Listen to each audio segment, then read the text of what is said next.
If a train goes by, we may pause. Just, no problem. If we're ready, we'll go ahead and get started.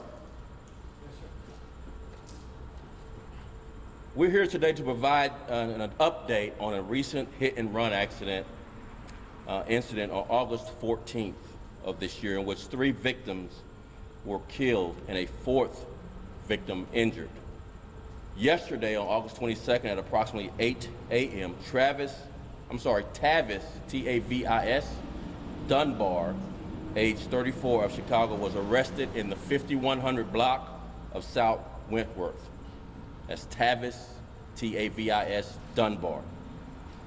Dunbar, a convicted felon, is being charged with 3 felony counts of first-degree murder and 1 felony count of attempted first-degree murder. Dunbar was identified as the offender who, on August the 14th, 2022, was driving a vehicle and intentionally struck in multiple pedestrians in the 7000 block of South Jeffrey Boulevard in the 3rd District. 3 victims, a 23-year-old male, a 25-year-old male, and a 27-year-old male, were killed. A 4th victim, a 21-year-old male, was also seriously injured. At the time Dunbar was placed in custody, he surrendered to police. This senseless act of violence won't be tolerated in the city of Chicago. And this arrest was the result of hard work done by the men and women of the Chicago Police Department and true community collaboration. From the beginning, community members stepped forward and spoke up to help us hold this offender accountable. Together with the community, we were able to bring justice to these victims and their families. Every day, officers and detectives work to make our city safer for every resident. It's our duty, and we won't ever stop. There is no circumstance that makes losing a loved one less painful. But we hope that this incident, bringing this incident to justice, bringing this offender to justice, brings some small sense of relief. Chicago Police Department hope that this arrest provides some measure of closure to the victim's family as well. At this time, I'll bring up Chief of Detectives Brendan Denahan for a little bit more detail on this case. And then after that, State's Attorney Kim Fox will come forward, and then I'll come back for questions. Brendan? All right, thanks, Superintendent. So as the Superintendent mentioned, this incident occurred on the 14th of August, just after 5 in the morning at 7041 South Jeffrey. I know there was a pretty horrific video that was released, so people saw the video. And after the murder occurred, when he ran over these 3 individuals, a 4th person surviving, the individual parked the car. Detectives working with patrol officers were able to identify the car, the airbag deployed. We began our investigation. And then, as usual, we talk a lot about technology. We used technology and video cameras from the area to track the offender after he left the vehicle to a certain building, which he went to requesting for help. After that, we were able to talk to some individuals in that building. We received some anonymous tips, and then ultimately we were able to identify the offender. We went back to the establishment where there was individuals in there beforehand where this offender was. There was no altercation in the bar. The bar was extremely cooperative with the Chicago Police Department. There was an altercation on the street afterwards, and as I mentioned, you saw the video which occurred. We were able to get information from the car, like basically the black box, which proved this individual was traveling at a high rate of speed. The gas pedal was completely deployed to the ground, never attempted to tap the brakes when this incident occurred. He turned himself in with a lawyer on Monday morning and invoked his right to remain silent, because I know there's a lot of questions on, well, why did he do this? We do not have that motive right now. He did not talk. As I mentioned, he invoked his right to remain silent. There's also questions, did he do this, is this a hate crime? Based upon the evidence we have now, working with the state's attorney's office, he's charged with 3 counts of first-degree murder and 1 count of attempt at first-degree murder. We don't have any evidence to support that this was a hate crime at this time, that this individual did this based upon people's sexual orientation, race, creed, or anything else. And that's why he's charged with first-degree murder. I'll bring up the state's attorney at this time. Thank you, Detective Denahan. This was a horrific, horrific tragedy here in the city of Chicago. the loss of 3 innocent lives at the hands of Mr. Dunbar. Mr. Dunbar will be appearing as we speak before Judge Susanna Ortiz in Branch 66. The Cook County State's Attorney's Office has filed a motion that he be held without bail given the severity of his crimes and the loss of life that have been attached here. I want to once again thank the Chicago Police Department and the detectives who worked on this case tirelessly over the course of the last couple of weeks, including the work with community members who came forth to hold this man accountable for his actions. The Cook County State's Attorney's Felony Review Unit, working in collaboration with the Chicago Police Department, felt confident in the charges that are brought forth today. Again, as was reiterated before, 3 counts of first-degree murder, 1 count of attempted first-degree murder for the survivor of this incident. As the chief said, this act of violence will not be tolerated here in the city of Chicago. We are certainly hopeful that today's charging decision, as well as the bond hearing today, will provide some measure of comfort to the family that the person who has conducted this act has been held in custody. And certainly we want to be able to provide comfort to the community in which this horrific incident has occurred.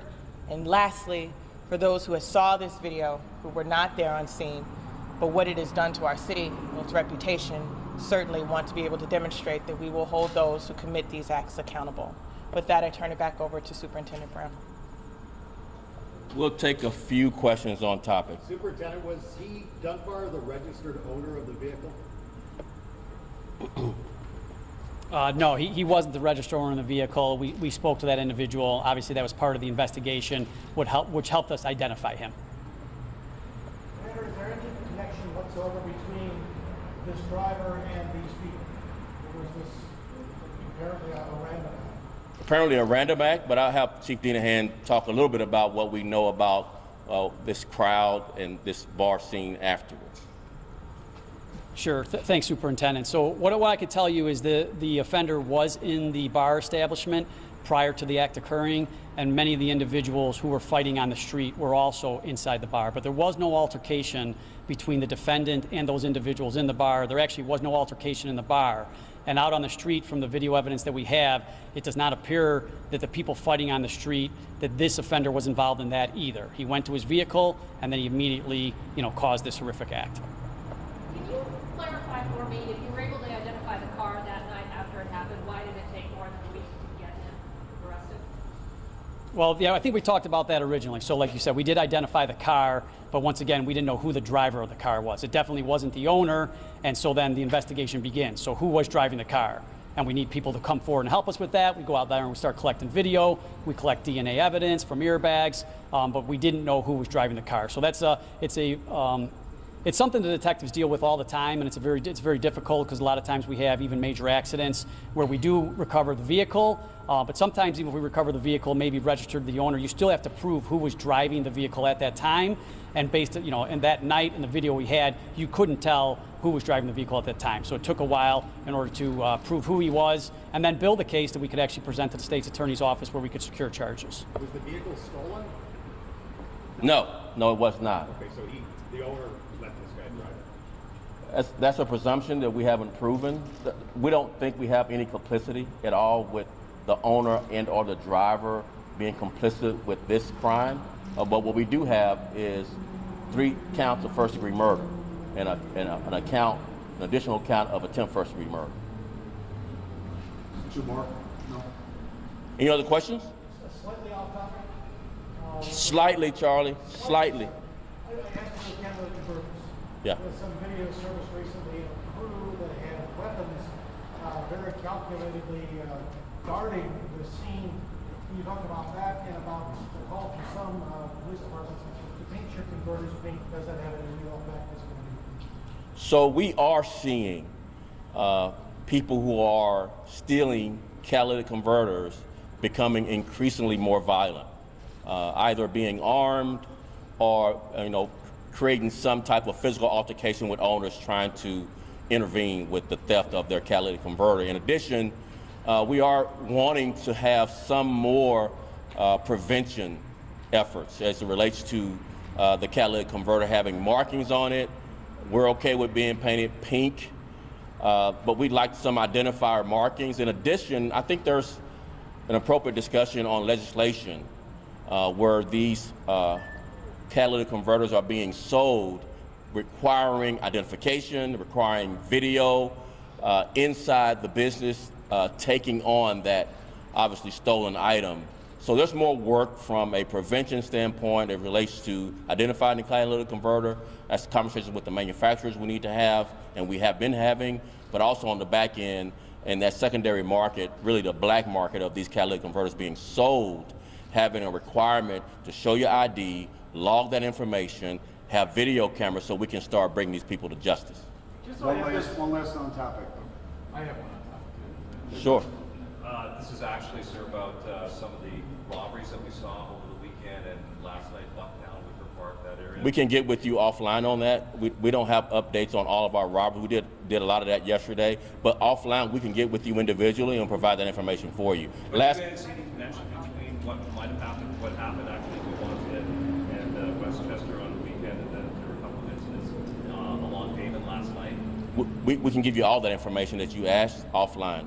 Last question. Just wanted to make sure that I heard this correctly. You said Dunbar and the people that were the victims in the hit run, they were not involved in the fight outside. None of them were? You heard that Dunbar wasn't involved in an altercation either inside the bar or outside the bar. And this is quickly connected to that. Is there any video footage of what Dunbar was doing once he left that bar in between getting into the vehicle? There is, and it'll be part of the case. The bond hearing will reveal a lot of that information for you. Thank you all so much. Appreciate it. And if I could, Oh, please. I Go should ahead. note that there will be a full reading of the proffer on camera by the Cook County Assistant State's Attorney Danny Hanachek immediately following